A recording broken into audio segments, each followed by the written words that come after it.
Good evening, I'm Sarah Sapsanamma. Let's begin with the headlines of the hour. Nara in the Hall from ruling alliance and Yuvraj Sharma from the opposition to compete in the election of National Assembly chair. Nepali Congress issues whip to its lawmaker not to vote for Premier Dahal. 5 Nepali youths who had joined the Russian army plead to the Indian government through social media to rescue them, saying the Nepali government showed no interest to their plea. Oppenheimer, the big winner of the 96th Oscars, scooping 7 awards including Best Picture and Best Actor for Cillian Murphy. Ukraine wins its first ever Oscar with Best Documentary. And Church Boys United blank-armed police force 3-0 to lift the title of the 6th edition of Chapa Gold Cup. Abayomi scores a brace in Church Boys' win. 2 lawmakers have registered their candidacy for the election of chairperson of the National Assembly scheduled for tomorrow. The ruling alliance parties have put forth their candidate from CPN Maoist Centre, while the main opposition Nepali Congress has its own candidate. Lawmaker Naren Dahal from CPN Maoist Centre, representing the ruling alliance, has registered his candidacy for the election of National Assembly chairperson. Dahal has the support of CPN UML, CPN Unified Socialist and Janata Party. Maoist Centre's Gopi Bahadur Sarki had proposed the candidacy of Dahal, while CPN UML's Devendra Dahal, CPN Unified Socialist Bidu Ram Bhusal and Janata Samajwadi's Mohammad Khalid had supported the proposal.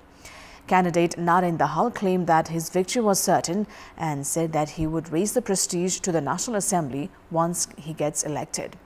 Likewise, lawmaker Yuvraj Sharma from Nepali Congress has also filed his candidacy for the position of National Assembly chair.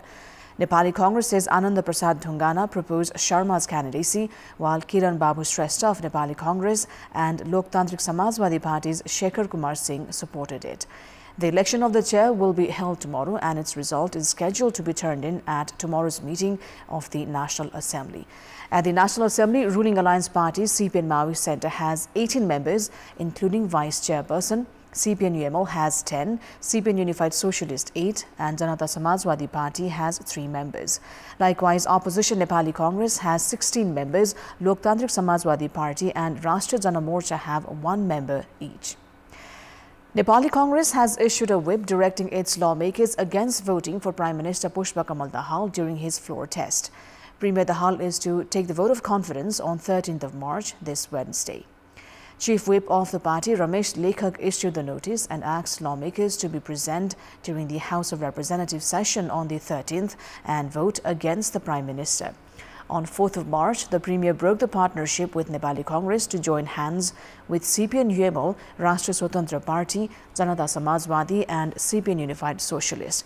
That made Nepali Congress the main opposition.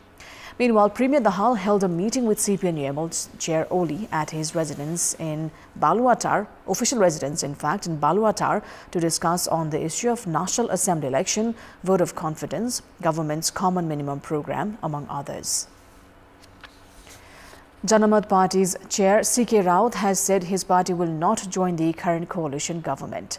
Speaking with Kantipur Television in the weekly show Fireside, Raut said his party was not ready to join the government despite invitation.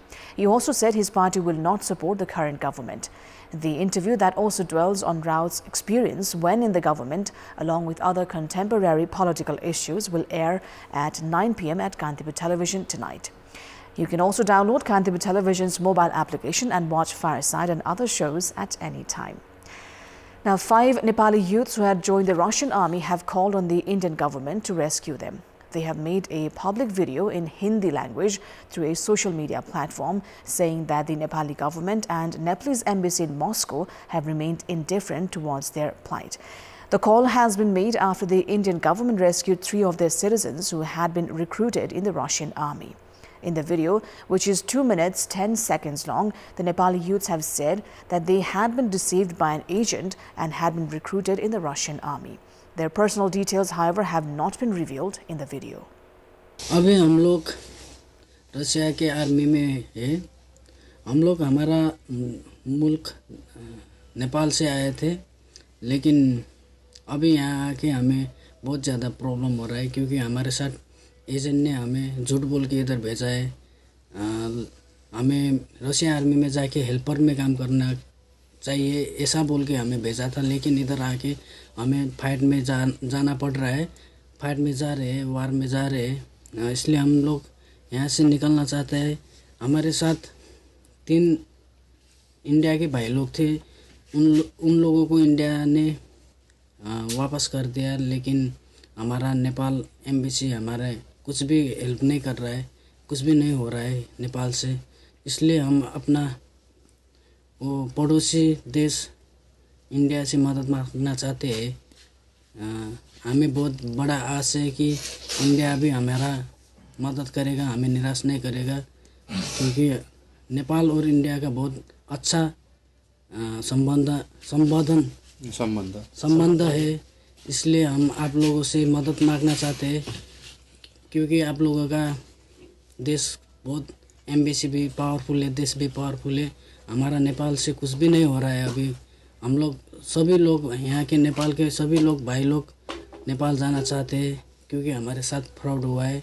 हमें helper में बोल के अभी हमें fight में भेज रहे हैं बहुत ज़्यादा। हम 30 बंदे थे, हमारे 30 बंदे में अभी हम सिर्फ 5 बंदे बाकी है। किसी को किधर भेजा है, कोई लोग ज़्यादा इंजरी हुआ है, लेकिन हम लोग अभी सिर्फ 5 ही है। वही है, हम आप लोग से मदद मांगना चाहते हैं। अगर हो सकता है तो हमें भी निकालो यहाँ से, हम इंडिया से मदद मांगना चाहते हैं। नमस्ते। Based on official data, at least 13 Nepali youths who had joined the Russian army have already passed away. Families of the deceased claim that the number of deaths is much higher, and the government in fact has not revealed the actual data. A fire that broke out early this morning at the factory of Bhagwati Laminates Plywood in Chapa's Jamirgadi has yet to be brought under control. The police have informed that the fire started at around 5 a.m. this morning. It has been estimated that the fire has caused damages worth around 10 million rupees. However, there was no human casualties reported. As per Chapa's police chief Milan Kesi, 9 fire trucks from Chapa, Morang and Ilam, along with a modern fire truck from India's West Bengal, are being used to extinguish the fire. Police Chief Casey also informed that investigation is being carried out to find the cause of the incident. Bhagwati Laminates Plywood is the largest factory in Chapa, which has been providing employment to more than 1,000 laborers from Nepal and India. After a bicycle rider was seriously injured in an accident in which a bus hit the bicycle at Sarlahi's Salempur Chowk along the Nawalpur-Malangawa road section, angry local residents set the bus on fire. 55-year-old bicycle rider Yugal Kishore Mahato was seriously injured after the bus travelling from Nawalpur to Malangawa hit him. Deputy Superintendent of Police Dayanidhi Gewali informed that injured Mahato has been referred to Kathmandu for further treatment after receiving primary treatment at Provincial Hospital, Malangawa. The bus driver is in police custody while police personnel have been deployed at the incident site. Now, this just in, the Council of Ministers has decided to sack the governors of Gandaki, Madhesh and Sudur Paschim provinces. More updates to follow on this. Time now for our segment Public Pulse, where you text us with your opinion. The question is, what's your take on the Prime Minister's announcement of not allocating budget for industries, recording no progress while saying he will revive struggling industries? Your options are A, double standard, B, politics for vote, and C, adding burden on state coffers. The voting is on. Type NEWS, select your option A, B or C and send it to 34001 to share your opinion with us. Time now for international update.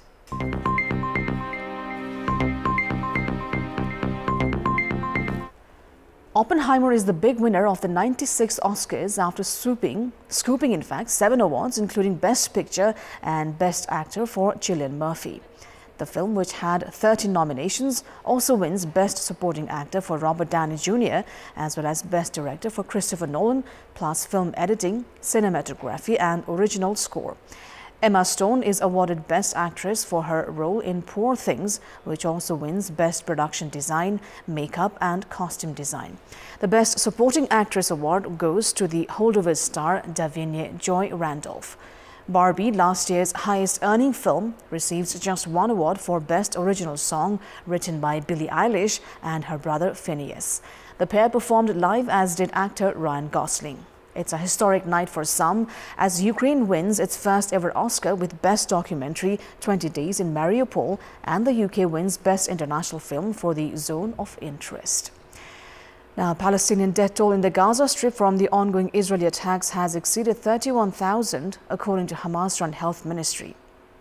During the past 24 hours, the Israeli army has killed 85 Palestinians and wounded 130 others in various areas in the coastal enclave, bringing the death toll to 31,045 and injuries to 72,654. Around 72% of the victims were women and children.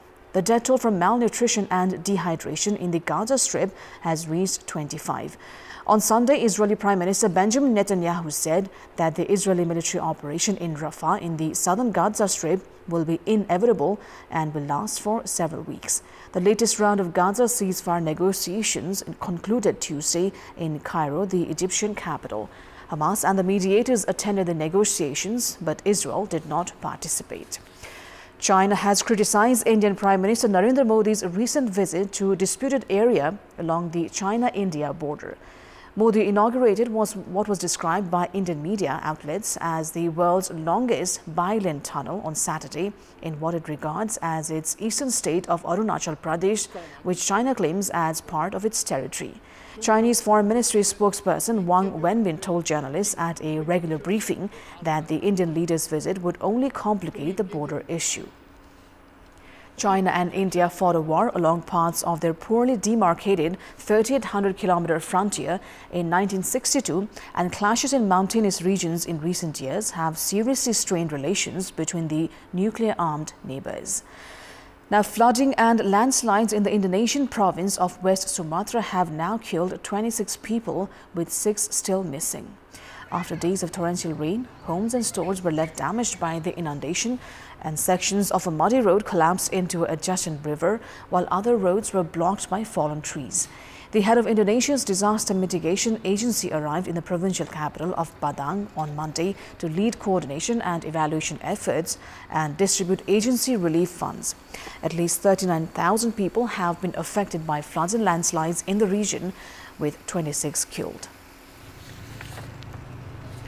Japan marked the 30th anniversary today of the massive 2011 earthquake and tsunami that left more than 20,000 people dead or missing and triggered the Fukushima nuclear disaster. Japanese Prime Minister Fumio Kishida attended a memorial ceremony in Fukushima to pay his respect to the victims and vowed that the country has learned from the lessons of the triple disasters to create stronger natural disaster response measures. The March 11, 2011 earthquake and tsunami caused the worst nuclear accident since Chernobyl at Tokyo Electric Power Company's Fukushima Daiichi plant, some 220 kilometers northeast of Tokyo.